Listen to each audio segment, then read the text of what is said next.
I really like visual novels, but for most of the time I've been a gamer, I've avoided them. They're definitely looked down upon by some, similar to the dreaded walking simulator. Some don't even consider them video games. And I'm not just talking about the straw man dude bro gamer who hates women and minorities and loves anything Dark Souls related. I've derided visual novels myself in the past too. I can see the criticisms. You only have binary options to change the story, it's reading ad nauseum, and most of the content is just static images. At the time it seemed to be at least okay to call them video games light. In fact, I thought it was generous. It was just really light on engagements. Mainstream AAA games tend to engage a player in a totally different way. Some can't even be paused.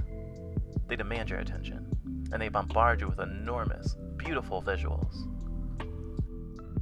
And a lot of modern AAAs have a photorealistic aesthetic that attempts to ground you in the world as believable as possible. They don't want to leave anything up to your imagination. And that's totally valid. There should be room for that. However, video games were not always like this. And they shouldn't be. Text adventures, abstract puzzle games, and even many horror games are antithetical to this approach, whether talking about modern or classic takes on these genres. And as it turns out, visual novels and abstract games, especially ones that use resources available to the common person, are often labeled as not really games. And a few years ago, I changed my tune about visual novels, particularly because a lot of marginalized creators, especially queer ones, only have access to these limited game-making tools, and for a while have been using them in super creative ways, only to get shit on by folks in the gaming sphere who are unfamiliar with the kinds of stories they're trying to tell, or have never seen a game like that before. And since it doesn't look like something they're used to, they dismiss it out of hand. They're not games, they're interactive art. Aside from something like Doki Doki Literature Club, there aren't a lot of generally well-regarded visual novels that someone exposed to mainstream gaming would likely recognize. And that's mostly because it's genre bending. We absolutely love the game, but the amount of hype around it is not normal for a visual novel. And we have to admit, Doki Doki Lit and What's Your Name are the only visual novels we played to completion so far. And for the record, I don't count things like Persona in this because the visual novel aspect is supplemented by more typical gaming engagements. Anything that allows you to walk around a space is a little less hard to approach if you aren't used to visual novels. This past console generation has been great for visual novels. The Switch and PS4 have a fairly visible catalog of visual novels, but I only know about that because I'm looking for them. Nevertheless, it's been really exciting to us to have any amount of visual novels available on console, because for the longest it felt like they were a staple of PC gaming, and growing up as a console gamer has made them hard to approach. We can't deny that there's probably a gender component to how visual novels are regarded in gaming circles. Because they aren't skill-based, they're seen as inferior by some. Although games like Animal Crossing have paved the way for games you don't need Twitch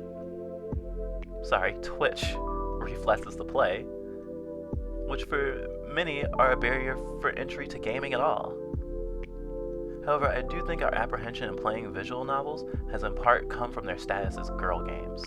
This is due in no small part to the shit ton of romance-based visual novels that exist. They are the most visual part of the genre.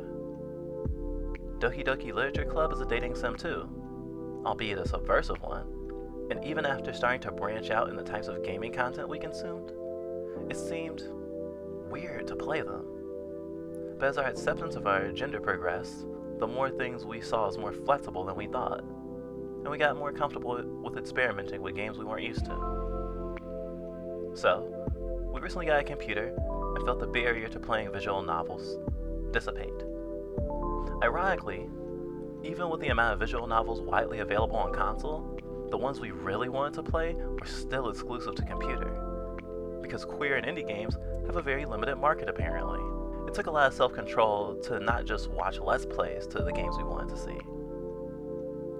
But we believed the first-hand experience was important, And if we wouldn't have done it for a AAA game we were really hyped for, it didn't make sense to do it for a visual novel.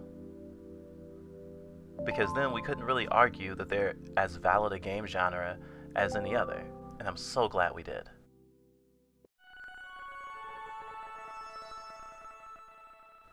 Starting up Heaven Will Be Mine for the first time was awesome. It's developed by Pillow Fight, who has made other queer visual novels and whom we've been following for a while. Crossing our fingers for a console release of any of their games, which as far as we know has yet to happen. Heaven Will Be Mine was on our list of must-plays for a while. We knew it had POC characters, we knew it was about flirting with your enemies in space while fighting with giant robots, and we knew it was gay as hell and full of girls. And that's all we needed to know.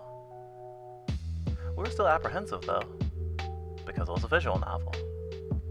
And like so many folks we've known, we deflated a bit when we first realized it's just a visual novel, after hearing the initial premise.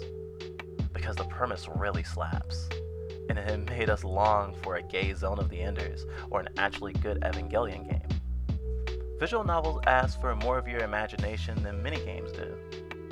They show you characters and environments, but not much else. Sometimes a particularly important full-screen image at certain points. And as many enjoy games for their escapism, it's understandable to struggle with games that aren't as easy to lose yourself in. Heaven Will Be Mine, however, was not hard to lose ourselves in. Not only because there's more than one playable POC character, but that did help, but because the UI is very typical for a futuristic game, regardless of genre, and the UI even makes me think of the first Zone of the Enders game. It has a very approachable atmosphere. You don't interact with the game like your typical visual novel. You have an instant messenger, an email, a screen to look at your current political alignment, a settings screen, and a mission select. The perfect setup to reflect my actual life, and make me feel like I'm really in the cockpit of a giant mech, alone, in space. It's a hell of a juxtaposition, but it is an effective one. It's both strange and familiar. Bathing in the red light of the monitor actually felt timeless in a way, which is helped by the fact that this isn't really the future, but an alternate history with giant robots. It's actually the 1980s. Fudge, I wasn't even born yet in the world this game takes place in. The story is so much heavier than I expected. Almost like Gundam or Evangelion, it has a lot to say despite the bombast usually associated with giant robot fights. So, there's apparently an alien threat to humanity, dubbed the existential threat, which was discovered during the Cold War, which encouraged the different sovereign nations of the world to band together to defeat it, with giant robots called ship selves. But they beat the aliens easier than they thought, and the war was over sooner than predicted. Some of the humans in space who had fought against the aliens liked space so much, they just wanted to keep living off of Earth. But the humans on Earth just wanted everyone home. They wanted the human race unified. When some of the humans refused, they got labeled traitors. But in the most surreal way, they were now aliens. They were now the existential threat. Anyone in space without permission might as well be a hostile alien, according to Earth's governments. And as the game starts, Earth humans are being sent out to extinguish the existential threat. This made my stomach turn over. And it was only the opening of the game. Humans as aliens are not a foreign concept, even in real life. Immigrants are regularly dehumanized and called aliens, especially in America. And I've grown up knowing that dehumanization is a very strong weapon in a human being's bag of tricks, especially bigots. Humans are very us versus them. Being social creatures is a double-edged sword, as it allows one to distance themselves from an outgroup to the point where they can no longer empathize with them at all. It's well known, of course, that dehumanization is an important first step in investigating and engaging with atrocities against people. So when Heaven Will Be Mine brought up the thought process behind the Earth's decisions, I understood, and I was tense. but I also wonder how far this would go. Sci-fi stories in particular have a tendency to play a bit with social justice things, but usually flatten them. Racism against non-human aliens or robots is pretty typical. It tends to work as allegory, a stand-in for bigotry that exists in real life, so it's not too spicy. A lot of times, experiencing these stories from a position of marginalization can make you feel like you're getting crumbs of recognition. Like, racism is bad, but we don't want black folks or gays in our games. We don't want to be political. So, given our experience, we expect this not to be too focused on. We were mistaken. You get exposition in multiple places during Heaven Will Be Mine, like in your email, or while instant messaging your friends, or in the in-game daily declarations by the game world's factions. I'm a baby, so I love being spoon-fed. This way to exposit lore and characterization is right up my alley. So I knew that I still had much to learn about the world of Heaven Will Be Mine. Up until this point, we were missing some lore that we were very curious about. A big part of why the ship selves, made to originally fight the existential threat of giant robots, is because of the needs of humans, both in general and in isolation. Beyond the functional purpose, though, there is a thematic one. They are also an extended metaphor for the pilot's self-actualization of their identities and their bodily autonomy. The game posits the children of space are not bound by the same laws of gravity and do what they would like with their bodies and souls. In the early game, you learn the ship cells have their own gravity and culture. Gravity is a pretty easy concept to accept as a need for a human in space, and although not necessary in real life, artificial gravity is a staple in sci-fi that occurs in space. But the culture part wasn't given much context beyond it was just something the mechs provided. It's common knowledge that humans are social creatures, but culture as a component of life support feels abstract, poetic even. But it's not something you'd expect from a spaceship, that's for sure. The game puts it simply, matter is made up of tiny particles, but enough of it exerts gravity that stitches the universe together. Culture is made up of tiny humans, and enough of it can decide what's real and what isn't. Even without the details, the culture component was obviously important, especially thematically, as a big part of the story of Heaven Will Be Mine is people fighting to live free and have bodily autonomy, something that the Earth's governments are trying desperately to control. The allegory of freedom being used so overtly in the lore is awesome and feels validating, especially as someone who is very much aware and affected by the real-life struggle for freedom and human rights for minorities, the working class, and their allies everywhere. Considering how the game handled its lore up until this point, I was pretty optimistic about the messaging, and then we got an in-game email that pushed us to make this video. The email from Dr. Nix, who oversees the mechs of Cradle's Graces, the faction of humans who just want to live in space, is called the White Void. And as we read through it, a wave of recognition assaulted us.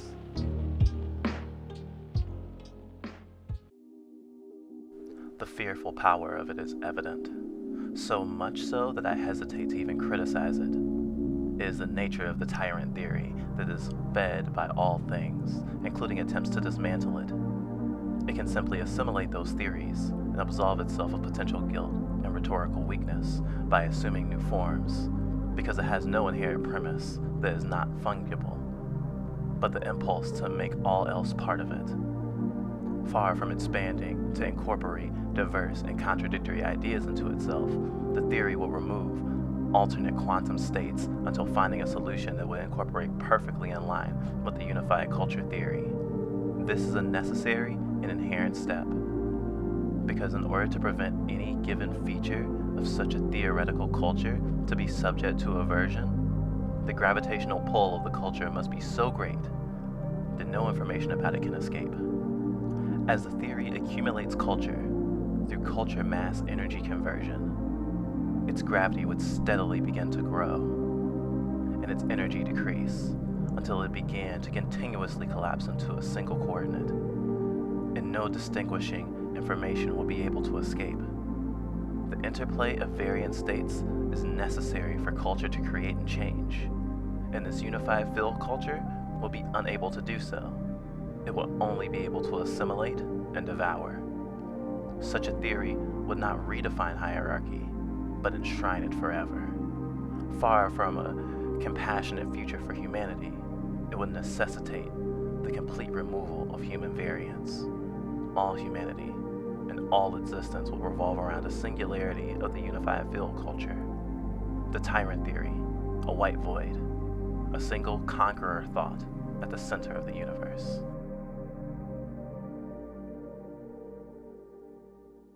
The assimilation of anything it comes into contact with?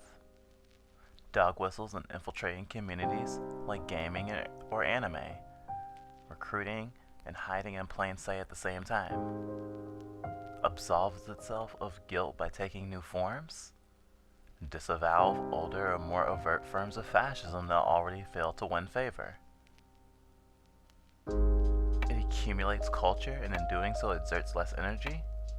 That's the normalization of fascist rhetoric, which after a point has its rhetoric parroted by those who oppose or claim to oppose fascism in general. Can only assimilate and devour, and as it grows collapses into a single coordinate. Kinda like how fascism eliminates undesirables and assimilates all others, but continues this process endlessly because it needs to keep seeking out a new enemy to justify its power? Will enshrine hierarchy forever? Lacks compassion? Removes human variance? I was unprepared for nails to be hit on the head so plainly. I can't imagine these traits applying to anything else, to be completely honest. And at a time like this, it sure hit hard.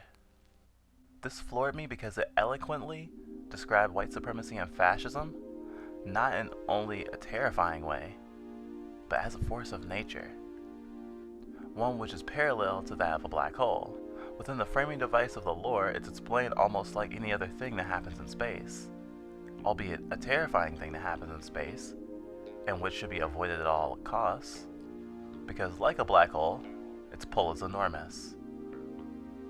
Within the first paragraph, I was already getting the messaging, but was in denial. Video games don't do this. Even Wolfenstein, which is literally about fighting Nazis, put its whole premise behind it. Video games approaching this topic with such nuance seemed not impossible, but damn unlikely. But Heaven Will Be Mine just drops it in an email as lore. It gives context to where I didn't expect it, and where some might even say it wasn't needed. After all, at this point in the game, there's already an understanding that Earth is dehumanizing people in its pursuit to control those who would otherwise live peacefully, and condemning them to death for not complying. And with the added queer context of all the characters that are playable being gay, it's not very subtle with its messaging. We got scared thinking someone might read White Void and not understand it's about fascism, but at the same time felt like it was as clear as day. Not that it stopped folks in the past from denying clear messaging in games when it's inconvenient for their worldview, so we knew we had to cover it. I haven't completed Heaven Will Be Mine, not even one playthrough, so we can't tell you where it goes from there with its allegory, and we've purposely left out details about characters and lore. However, so far it's left a hell of an impression, and it reminds us of what games can do when the people making them are not beholden to huge companies that maximize profits by forcing devs to remove content that will otherwise limit its reach because of polarizing elements. Queer content in games has had such a slow integration of popular gaming because so many companies believe that it would squander sales. So we're happy games like this do exist, and that the gaming landscape, even in the AAA sphere, is warming up to queer rep and stories, and which highlight the struggle in being any sort of minority. Because the truth is, the white void is strong, and so many have died because of it, and still die every day. And there are so many comrades fighting right now to end it, and no one knows when the fight will be over. But it won't stop until Black Lives Matter. No human is illegal, and trans rights are human rights.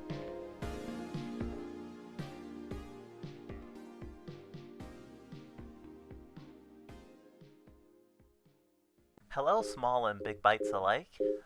This is Fluffbite. It's so weird to be saying this after such a heavy video, but thank you for 770 subscribers? That was fast. We figured we'd get a bump from ThoughtsLine's video, but this is still way more than we imagined. So we just want to say thank you. If you want to see more of our analysis on this game as we start to go through it, we have a Twitch channel. Link in the description. We're also gonna be streaming 1:30 a.m. in the morning this Monday, so we'll do like an AMA if anyone wants to drop in and ask, and if anyone wants to ask any questions in the comments, I'll answer those on stream too, and we'll do like a subscriber bonus video this week answering the questions. This is a really long video. We just finished editing it right before we planned to post it, so that was a lot. See you in the next one, I guess. Next Sunday we'll have another gay-ass video. Happy Pride. Keep fighting. Oh, and if you want to support us, we have like a Ko-fi or something. Link in the description.